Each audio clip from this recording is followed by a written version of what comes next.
আজকে আমি গরুর বট রান্না করব। আর এই গরুর বট খেতে আমার হাজবেন্ড আমি খুব বেশি পছন্দ করি। গরুর বট খেতে অনেকেই পছন্দ করেন, তবে গরুর বট থেকে অনেকে রান্না করলে গন্ধ থেকে যায়, সেজন্য খাওয়ার রুচি আসে না। আজকে আমি এমনভাবে রান্না করব, আর এই গন্ধ তো দূরের কথা, একদম 2-3 প্লেট ভাত অনায়াসেই খাওয়া যাবে, সাথে রুটি দিয়েও মজা করে খাওয়া যাবে। তো এখানে আমি চুলায় একটা পাতিল বসিয়ে তেল, পেঁয়াজটা বাদামি কালার হয়ে এসেছিল, আর আমি গতকালকে কিছুটা মশলা পুড়িয়ে যে ব্লেন্ড করেছিলাম সেগুলো দিয়ে দিয়েছি, সাথে জিরা গুঁড়ো, হলুদ গুঁড়ো, মরিচ গুঁড়ো আর গরম মশলাও দিয়ে দিয়েছি। দিয়ে এখন ভালো করে তেলের উপরে কষিয়ে নিচ্ছি। কষানো হয়ে গেলে একটু পানি দিয়ে আবারও কিছুক্ষণ কষিয়ে নিব। মশলাটা যতটা বেশি কষানো হবে খেতেও ততটা বেশি মজা হবে।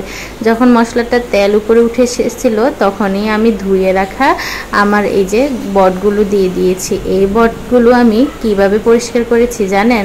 বাড়ি থেকে যখন আমার বোন দিয়েছিল, দেওয়ার পর আমি এখানে এনে আমি লেবু দিয়ে ভালো করে ধুয়ে নিয়েছি, কষলিয়ে তারপর এগুলো সেদ্ধ করে পানিটা ফেলে দিয়েছি। এই বটে যে পরিমাণ তেল থাকে সেদ্ধ করার ফলে সেই তেলটাও দূর হয়ে গিয়েছে, গন্ধটাও চলে গিয়েছে। এখন আমি সেদ্ধ করা বটটাকে কষানোর পর পর্যাপ্ত পরিমাণে গরম পানি দিয়ে দিয়েছি, দিয়ে চুলায় ভালো করে রান্না করে নিচ্ছি। নেওয়ার পরে প্রায় যখন এই অবস্থায় চলে আসবে তখন আবার গরম মশলা, জিরা গুঁড়া দিয়ে ভালো করে নেড়ে ছেড়ে চুলায় রেখে দিব 10 থেকে 20 মিনিটের মতো। চুলার আঁচটা একদম লো হাইটে থাকবে। তো যাই হোক, এভাবে সবাই একবার ট্রাই করবেন, আর সবাই অনেক ভালো থাকবেন। আল্লাহ হাফেজ সবাইকে।